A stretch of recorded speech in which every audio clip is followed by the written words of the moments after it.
We got more information on the over 200 executive orders, some of the ones getting the most attention, all just after Biden pardons Fauci, Milley, and the January 6th panel in what they're saying it's guard against potential revenge by Trump. And you won't believe it, things are already underway down at the border. We even got insight on the mass deportation. You heard about the steep tariffs. People asking, is that going to affect our prices? Meaning, are you guys going to be left with inflation? We're going to go over a few of these things that have just happened and how it affects you coming right up.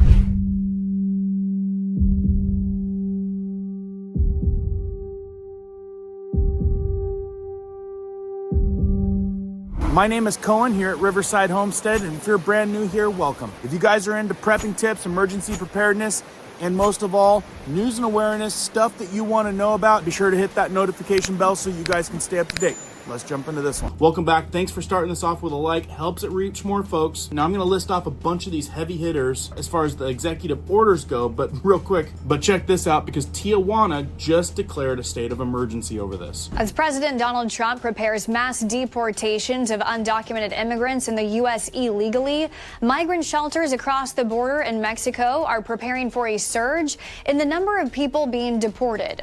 The city of Tijuana, across the border from San Diego and Mexico's second largest city, declared a state of emergency on Monday to access more funds to pay for holding migrants, according to the San Diego Union Tribune. Tijuana is home to more than 30 migrant shelters. CNN reports that the city's mayor said that despite the emergency declaration, the city isn't alarmed, but wants to be ready if President Trump is particularly effective at following through on his plan. Following through with his plans? Oh, I think it's going to happen. I'm going to show you here in a minute even some more clips. Even in Orlando, down at the border, things are already in full swing. The city isn't alarmed, but wants to be ready if President Trump is particularly effective at following through on his plan. Tijuana is a common stop for migrants looking to cross into the U.S. The city's migrant affairs director said over 100,000 people use the CBP One app to set up appointments to cross into the U.S. through Tijuana in 2023. The CBP One app is now shut down. President Trump signed an executive order Monday, shortly after taking office, to end its use after the Biden administration introduced it. In addition to being a key crossing point for migrants, Tijuana is home to one of the world's busiest border crossings, with everything from cargo to commuters coming through. The San Isidro port of entry, connecting the city with the southern reaches of San Diego, saw more than 15 million vehicle crossings and more than 6 million pedestrian crossings in 2023. And I didn't even realize that the app's been around that long. But some of these people just getting to the border, it's already shut down, and it's causing some havoc on some families. So as you can see, migrants using the app, just getting up there, and clearly they didn't get there early enough. As folks are still piling in, they're quickly going to have to turn around. All right, so these are some of the huge things. Fox News has gotten more details on the over 200 executive orders that Donald Trump is signing today on Inauguration Day. And this is some of the ones that have been kicking up some buzz. One being declare national border emergency, which he already has done, and things are already taking shape down there. Another, direct the U.S. military to work with the Department of Homeland Security to fully secure the southern border. Now, he signed quite a few regarding this. Another, establish a national priority to eliminate all criminal cartels operating on U.S. soil. Designate cartels as foreign terrorist organizations. Also, reinstate remain in Mexico. Also, end catch and release. Another one he's getting underway is direct the military to construct new areas of border wall. Now, I heard the other day, tell me if this is true or not, but I heard that the Biden administration was just not very long ago here, before things all kicked off, since the election, started to try to sell off all of the equipment and wall construction stuff down there, selling it all off so that Trump would have to buy new materials. Did you guys hear that? Okay, so I did a quick little search. Sure enough, aside from all of the fact checking that we're pretty much saying, this is from the Attorney General of Texas right here. December 17th, 2024, press release.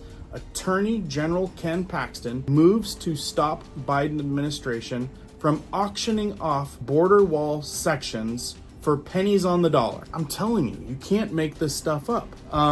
The Attorney General took action following reports of the Biden administration is illegally selling segments of the border wall at the United States-Mexico border. Recent reports suggested the Biden administration may be auctioning off up to half a mile per day of the border wall sections for a mere fraction of the original purchase cost. Seriously. It says in some cases the government is allegedly listing the entire wall panel sections for a sale at starting bid of just $5. I don't even know what to say right there, but that's crazy. All right, moving right along. Another major one, reestablish American dominions through energy policy. And in his speech, he said, drill, baby, drill. The policies will be about liquid, natural gas ports, fracking, pipelines, permitting, and more. Another, end all DEI, diversity, equality, and inclusion programs across the federal government. Also another hot one, establish biological sex definitions, and he will rename historical places like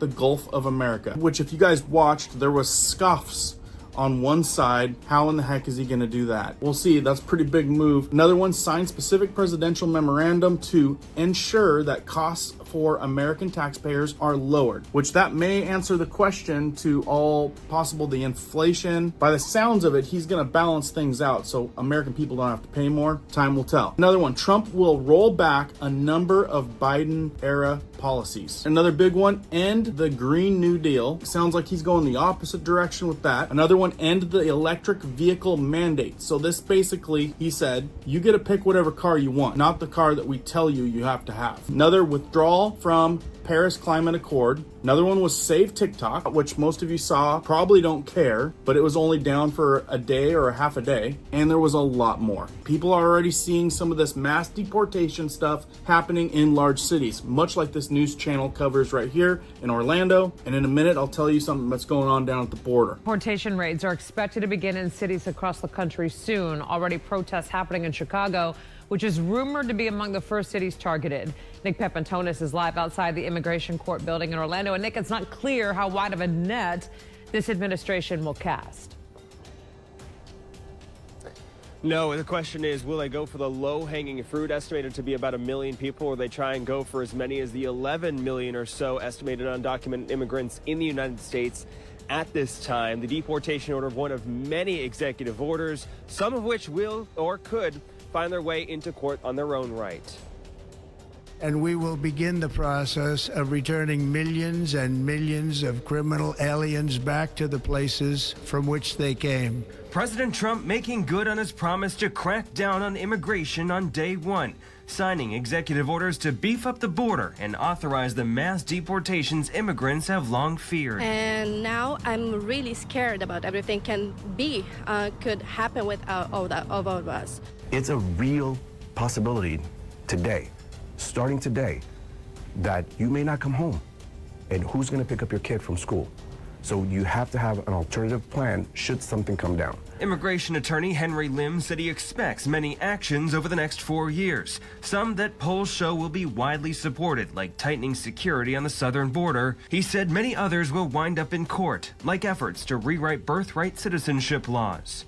In order to change the 14th Amendment, you have to have 2/3 of Congress and 3/4 of the states willing to agree to change this. He doesn't have those votes. But Lim said deportations would have the most direct impact, especially on Florida's labor force. Organizations that track immigration say undocumented immigrants make up as much as 7% of workers in the state. Efforts by Governor DeSantis to shed some of those workers last year backfiring as business owners complained of a shortage of willing workers. I don't want to say when, but it's going to happen. Has to happen, or we're not going to have a country left. We have had a lot of business owners calling our office, a lot of business owners calling the governor's office, because these policies have a detrimental effect on our local economy. There is no word yet on how this day will impact the planned special session Governor DeSantis has called on immigration that's supposed to take place later this month. They're yet to be seen because state leaders balked at it because they had not yet seen the actions President Trump wound up taking. Real quick, tell me what you guys think.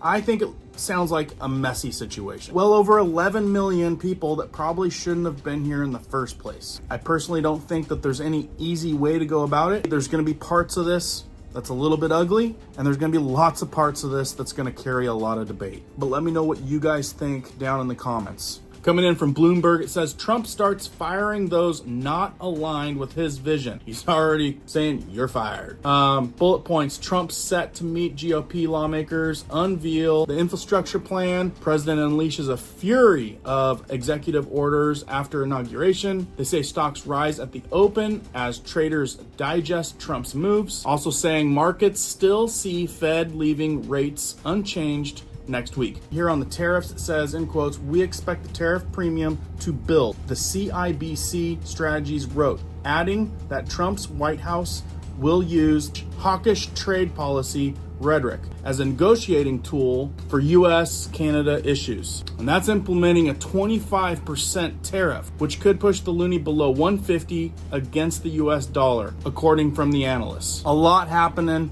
fast. Still yet to see what he's going to do about the whole Canada becoming part of the United States. That one strikes my curiosity. And as far as down at the border, this is what officials are saying. Well, as global terrorists, what more do you want to see here in the coming days, sir? You know, Mark, I think that in itself is really something that we were looking for from the very beginning. I know Governor Abbott had, provided a letter, back in 2022 to the outgoing president about what changes we needed on the border. And that was one of them, was actually designating the cartels as foreign terrorist organizations, infrastructure, and the fact that we need to actually go back and follow the rule of law, federal law, that would help decrease the flow of migration. Of course, we didn't see that in the last 4 years, but now with some of these executive orders, I think it's going to help us in Texas and, of course, law enforcement across the border slow that flow of migration and focus on the needs of the country, and that is, border security, public safety threats, national security threats. I think it's going to give us more time now to actually do that. And the fact that now we have an ally with the federal government working together, it's really going to be more beneficial to us as, state law enforcement to actually focus more on border security and actually have the help from the federal government. She also asks him what he's hearing about the mass deportations right now. What more have you been told about these mass deportations, Lieutenant? Now that Trump is back in office, this was one of his biggest campaign promises. Have you been given any more guidance as to when that's going to start or what that's going to look like on the ground? We have not, Marky, at least our role as a state police agency in Texas, we have not received any guidance as of yet from the governor or from our agency how we're going to play a role in that. But I think, if anything, our focus is to focus on public safety threats. We want to focus on criminals that have committed crimes, that are currently in our Texas jails, that are here illegally, that have committed crimes. We want to focus on those individuals and have them removed. Something that we've been doing for years, nothing really different for what we've been operating in Texas. But I think now really gives us more leverage, gives us more authority now working with the federal government to focus more on those public safety threats. So it still remains to be seen exactly what role we're going to play when it comes to mass deportations, but I'm sure we'll see some guidance in the coming days or coming weeks. Again, a lot happening, a lot unfolding. Tell me in the comments which one is jumping out at you. Maybe there's an executive order I didn't mention. If you got information on more executive orders, put it down in the comments. And as more unfold, I will keep you guys posted. Make sure that notifications bell's on. Keep prepping, keep learning, keep doing. We'll see you on the next one.